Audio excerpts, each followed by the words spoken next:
Bonjour, nous reprenons aujourd'hui notre étude des évangiles synoptiques. Et comme nous avons débuté la dernière fois, eh bien, nous avons parlé de ce passage où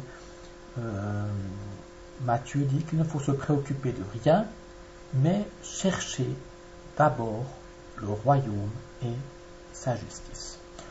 Le royaume et sa justice, ce sont, comme je vous l'annonçais, deux grands thèmes de la théologie selon Matthieu. Regardons tout d'abord le thème du royaume. Le mot royaume se trouve 152 fois dans le Nouveau Testament, ce qui nous laisse deviner l'importance de ce mot. Il convient également de relever que la notion de royaume est spécifique du Nouveau Testament, royaume de Dieu.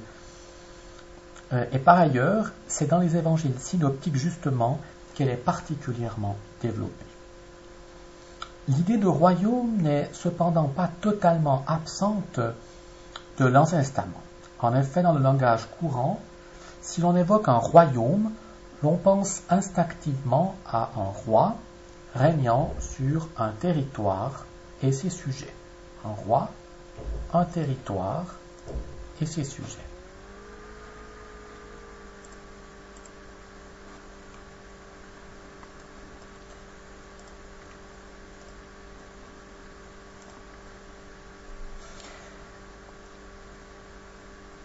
Or, l'Ancien Testament, pour parler de l'Alliance, se réfère volontiers à ce thème de la royauté, au vocabulaire de la royauté. Yahvé apparaît comme un roi, Israël comme le sujet, objet de l'attention de son souverain. Tâchons à présent de dégager le sens du royaume dans le cadre du Nouveau Testament. Alors, 152 occurrences, je vous le disais, dans le Nouveau Testament.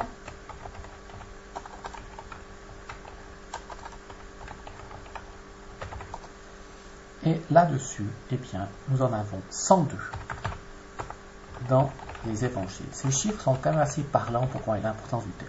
Dans les évangiles, 102. Et sur ces 102, ça qui est important, 51 chez Matthieu. Voilà. Chez Matthieu. Donc c'est très grandes occurrences. Et c'est pour ça qu'on désigne souvent l'évangile de Matthieu, l'évangile du royaume. Matthieu, l'évangile du royaume. Alors que Marc et Luc utilisent volontiers l'expression royaume de Dieu,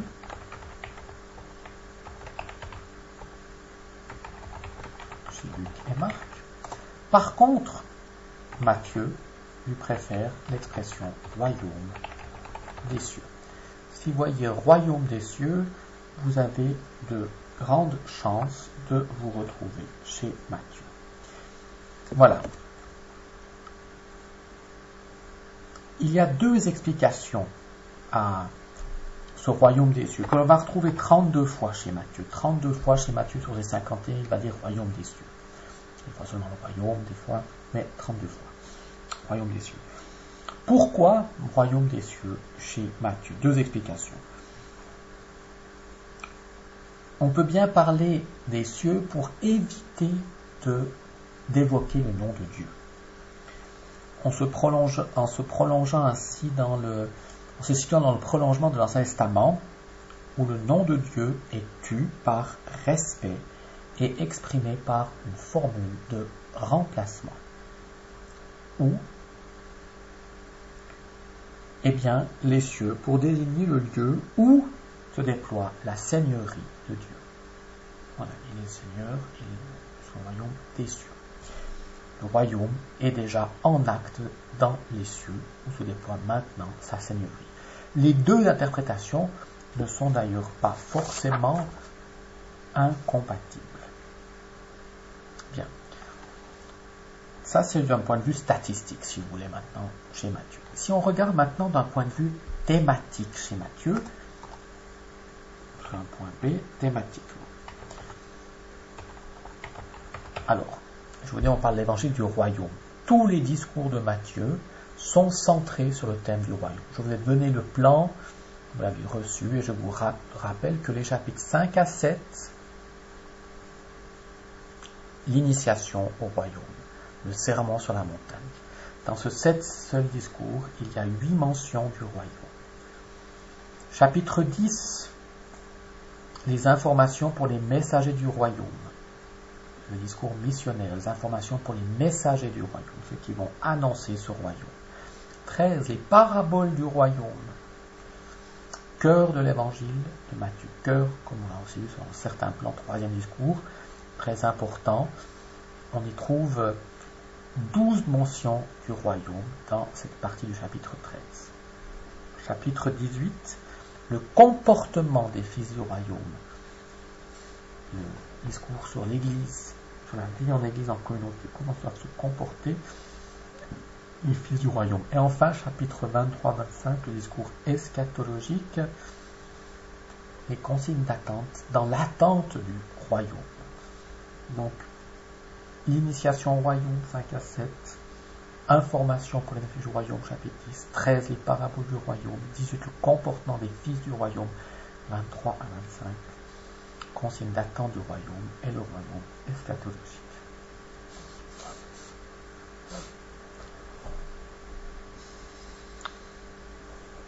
Bien, de tout cela, il ressort que le thème du royaume est très important, beaucoup plus important chez Matthieu que chez les autres synoptiques. Et comme on l'a vu, c'est vraiment dans les évangiles que ce thème est le plus important. Il rythme absolument tout l'évangile de Matthieu. Alors il faut essayer de comprendre maintenant ce que recoupe ce thème du royaume.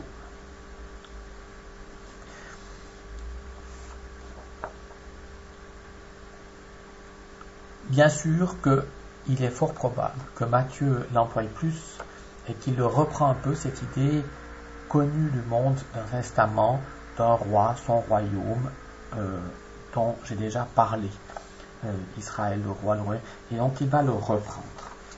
Et on va aussi très bien voir que chez Matthieu, mais dans les évangiles synoptiques en général, le royaume de Dieu, dans la continuité de l'Ancien Testament, se réfère à l'eschatologie. Et pourrait être un synonyme de vie éternelle.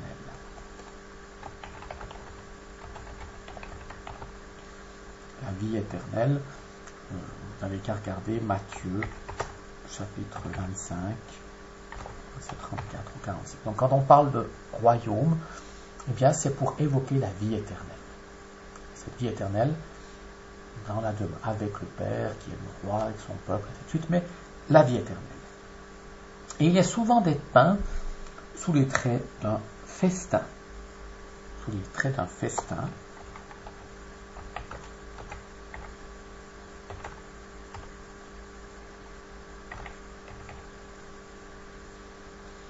Ceci aussi dans la continuité de l'Ancien Testament, comme en Isaïe 25, verset 6 par exemple. Les conditions pour y accéder ne sont pas d'ordre racial ou éthique. Et donc, en ce sens, le royaume on n'est plus le privilège des Juifs. Ce qui compte avant tout, nous dit Matthieu, c'est d'accomplir la volonté de Dieu.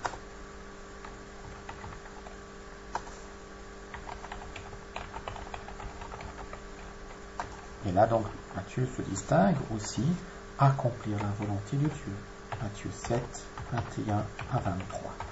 Pour accéder au royaume, il faut accomplir la volonté de Dieu. Il faut convertir son cœur, rompre avec l'esprit du monde. Le royaume demeure bien sûr un don totalement libre de la part de Dieu. Dieu lui donne, lui offre de manière très libre. Dans la bouche de Jésus, la venue de ce royaume est imminente, à tel point qu'il va déclarer: parmi ceux qui sont ici, certains ne mourront pas avant d'avoir vu le règne de Dieu venir avec puissance, imminent. C'est Marc 9.1 qui le dit, une imminence. Mais face à cette imminence qui est reprise par Matthieu, eh bien Matthieu va consacrer 2 chapitres, 24 à 25, eschatologiques, à exhorter les chrétiens à veiller dans l'attente de la venue de ce royaume. Alors vous voyez, ce royaume, il est imminent, très proche. Mais en même temps, on sent bien aussi que ce royaume, il est à venir, il est au futur. Cela est bien résumé dans la demande du Père, notre Père en Matthieu 6,10. Quand on dit que ton règne vienne. Donc on doit le faire venir, on doit prier pour qu'il vienne, il faut prier. Et souvent, eh bien, on a l'impression que sa venue est liée à la venue du règne, à la venue du Fils de l'homme. À ce moment, le royaume sera remis au béni de mon Père, Matthieu 25, 34, au moment où le Fils de l'homme reviendra pour juger au jugement dernier. Voilà. Mais, donc voyez, imminent, à venir, et d'autres fois, on sent aussi que ce royaume est déjà là, présent en Jésus. En effet, chaque fois que Jésus guérit, exorcise, ce sont des signes que le royaume est là. Matthieu 12, 28. Donc il y a, si vous voulez, un peu la notion du déjà là, pas encore, dans ce royaume, déjà là.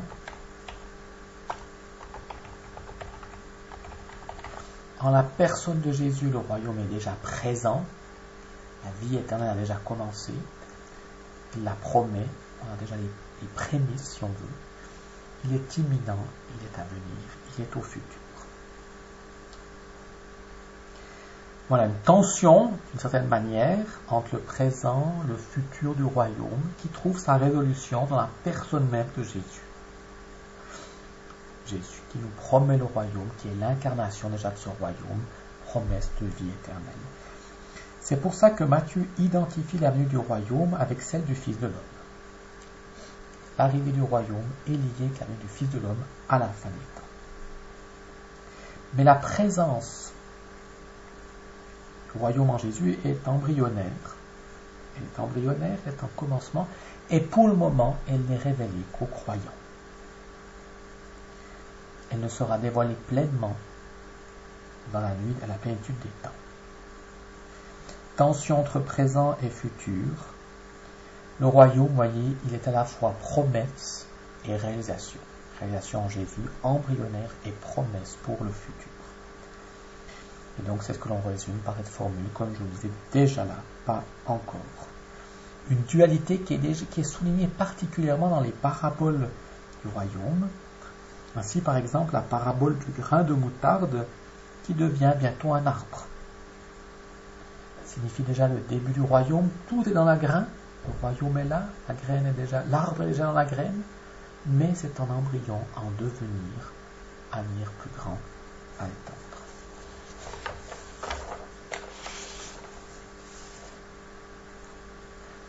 Voilà.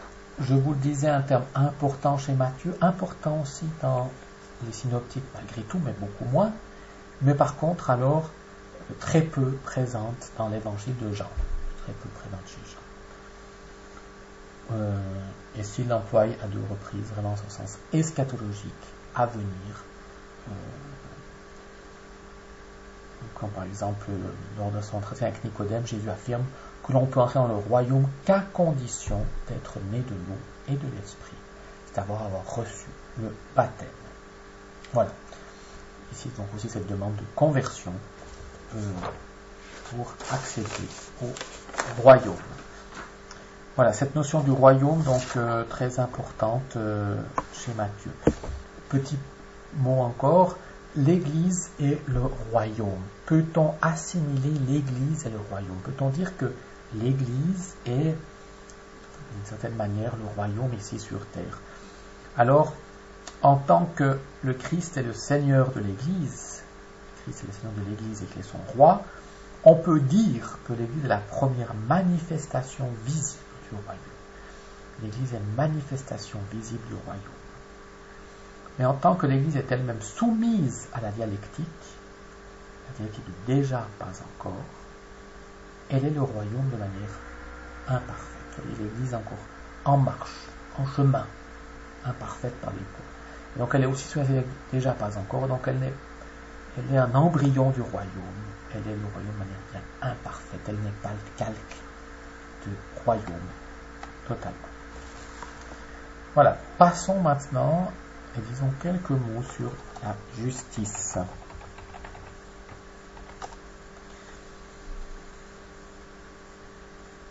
Alors, la justice. Si dans l'évangile de Marc, suivre et servir sont des mots pour parler de la morale, de l'éthique, la justice, c'est bien cristallise chez Matthieu tout ce qu'il veut enseigner sur la vie morale. C'est la justice. C'est même la justice. La vocation du disciple consiste à faire la justice. Vocation du disciple consiste à faire la justice. Pour comprendre ce terme, il faut nous défaire de ce que notre mentalité moderne comprend par justice. Dans la pensée de Matthieu, il ne s'agit pas de questions sociales, justice sociale. Il ne s'agit pas d'égalité. C'est juste que tu aies deux parts et que j'ai deux parts. Non. D'équité ou de droit. Non. L'enracinement du terme est vétérotestamentaire, encore une fois, vient de l'Ancien Testament. Pour l'Ancien Testament, la justice, est juste celui qui se comporte conformément à l'alliance.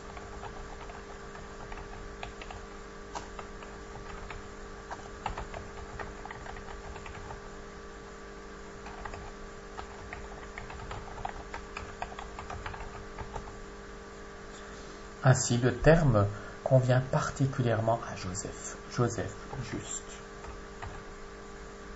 En 19. La justice, c'est celui qui vit en adéquation avec l'alliance.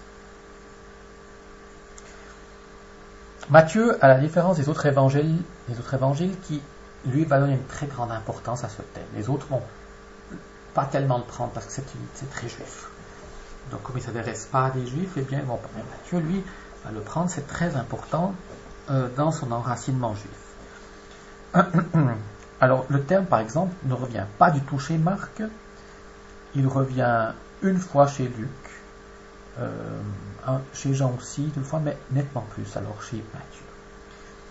Il sera très présent également chez Paul, encore plus que chez Matthieu, très présent chez Paul, bien sûr dans ses épîtres, que nous pouvons étudier, que nous étudierons, que nous avons étudié avec certains d'entre vous. Matthieu, le mot ne revient pas très très souvent, puisqu'il revient 7 fois, donc nettement plus que les autres, mais moins que Paul, où il revient plus de 33 fois. Toutefois, ils sont dans des passages très importants. Et puis, Matthieu emploie le vocabulaire de la justice. Il parle du terme de juste à 15 reprises, le vocabulaire, donc cette idée est très présente. Le mot justice en soi est seulement 7 fois. Comment comprendre alors la justice en Jésus? Le texte capital pour comprendre la justice se trouve en Matthieu 3,15. Matthieu 3,15, où, Jésus dit, laisse faire à présent, aussi convient-il que nous accomplissions toute justice. Laisse faire à présent. Jésus est le juste par excellence qui accomplit toute justice. Ce passage ouvre pratiquement la vie publique de Jésus. Jésus va recevoir le baptême de Jean. Il donne à penser que le Christ vient essentiellement pour se conformer à la volonté du Père, une volonté de salut symbolisée par l'acte de solidarité de Jésus,